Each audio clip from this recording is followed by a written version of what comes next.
Sledgehammer Games has brought us undoubtedly what is the biggest patch in any Call of Duty of all time. This is such a groundbreaking update that it is going to affect the Call of Duty franchise for the rest of its life, and I want to talk about why that is true. So I'm sure a lot of people who are watching this video are definitely already aware of what is in the patch. I'm not going to list every single change because it would just take forever, so if you're not familiar, please go check it out. There are tons of other videos explaining exactly what's going to be in the patch when it comes out on Tuesday, and they're all like pretty long videos. They're like 20+ minutes each, so there's a lot of information in there. But just as a general quick summary, it's a complete rework of the division system, which some people thought was the biggest weakness of Call of Duty World War II in the first place, and the whole system has been completely redesigned from the ground up, which is a really big deal because divisions was one of like the main selling points of World War II in the first place. It was kind of touted as one of the big innovations, and the fact that they changed it sets a gigantic precedent for COD developers moving forward, and this really is a huge step in the right direction of where the developers and Activision need to go to keep COD alive and well. So,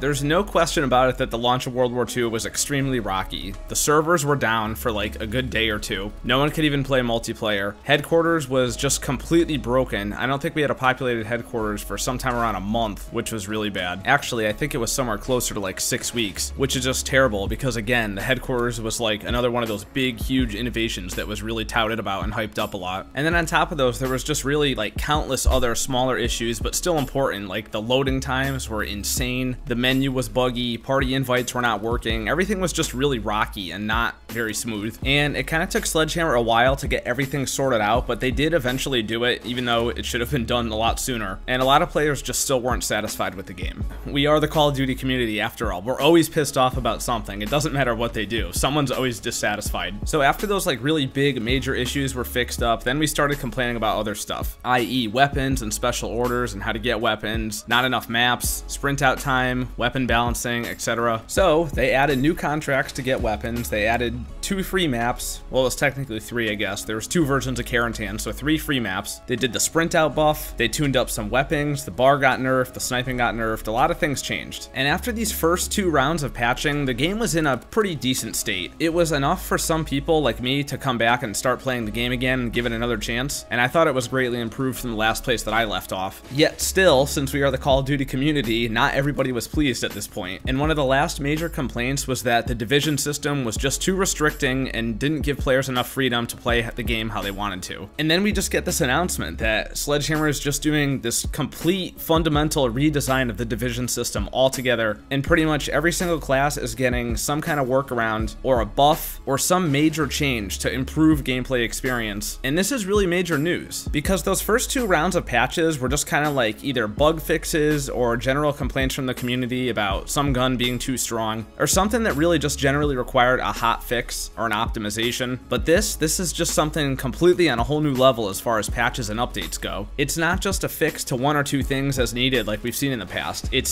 It's them completely taking the game apart and rebuilding it in a different way that allows players to have that freedom that they've so desperately wanted now for a while. And I, for one, man, I'm pretty psyched about this because of all the changes that we're getting, unlimited sprint is going to be like the most amazing thing in this game. Because for me, that was one of the things that I was really complaining about the most as of late. Running with rifles in the infantry class is just painfully slow. It's so annoying. You run out of breath so fast. And when you're playing objective game modes like Hardpoint or Gridiron, it was just such a burden to have to restart on the other side of the map. So it is good we're getting that change and all those other changes, but the most important thing about this update is what it's going to mean for Call of Duty in the future and how developers are going to handle complaints about their game. Because we now have a precedent. We know now if we bitch enough about something, we can get our way. You know, Treyarch is usually pretty good about balancing, and Infinity Ward, besides Infinite Warfare, which they were pretty good about, but for the other games, they were pretty much on an entire another planet when it comes to balancing things in their games. So even though those 2 have been fine as of late with their games, I think Sledgehammer has showed some serious goodwill with this update. They have shown that they are willing to do an insane amount of work, not only to just get you back, but to really earn you back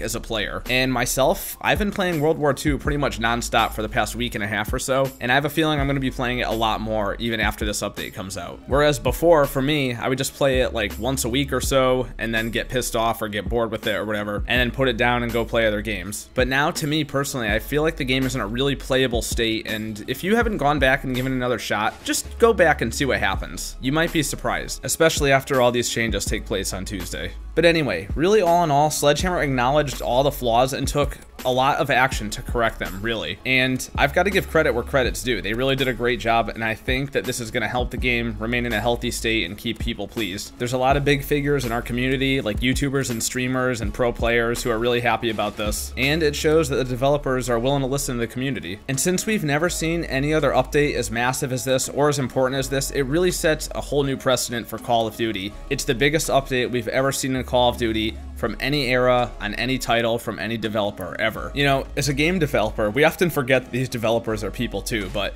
it's gotta hurt to try something new and be so excited about it, like the Division system, and kind of have your own twist on things that you put and you worked really hard on, and to just see that the community is not happy with it. And I respected it in the first place. I always respected the drive to innovate, and I don't think a lot of people did, but that's a whole nother conversation. But when you try to innovate and it just ends up going south and people aren't satisfied, and then they do something like this, I can truly respect that, and hopefully a lot of people will take that attitude as well, because I just think it's the right thing to do. I think having a good relationship with developers and being mature and being constructive in your criticism is such an important thing if you really truly want change to occur. You can't just go tweeting at Sledgehammer and saying, fuck you, you guys are a bunch of retards, you're dumbasses, you should all be fired, because that just solves nothing, you know? It really doesn't. It's just extremely immature, and it makes you look bad, and it makes our community look bad. So please, don't do that. If you have something to say it constructively, and just be a human being about it, will you? Sometimes it can be hard to be wrong, but it's even harder to admit you're wrong and to own up to it, and then to take the necessary steps to make it right. And I think the other COD developers should learn from this, and I think we owe Sledgehammer a lot of respect for this, because if we run into another situation like this down the road where there's just a fundamental game design flaw and it's holding people back from enjoying the game, we now know that there's a possibility that that can get fixed. Now, if only they would set domination to 100 points and make the kill streaks a little bit better, then all would be right with the world. But we'll see. I think we'll get there eventually. I don't know.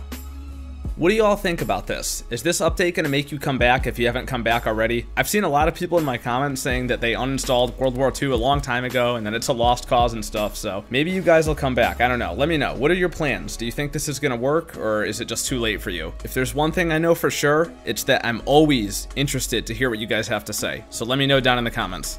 Guys, that's it for the video. If you liked it, please leave a thumbs up, as it really helps the channel out. If you're not subscribed already, please do so for more astonishing gameplay commentary. And as always, a big thank you to all the regulars here on the channel. You guys know who you are, so thank you so much for your support. If you would like to join us on stream, you gotta know when the stream's happening, right? So the best way to know when that's happening is to follow me on Twitter. Link is in the description. So catch me over there if you want to know the stream schedule, or if you just want to talk or bullshit about games or anything else. I'm always open to discussion. That's it, guys. I'll see you in the next one.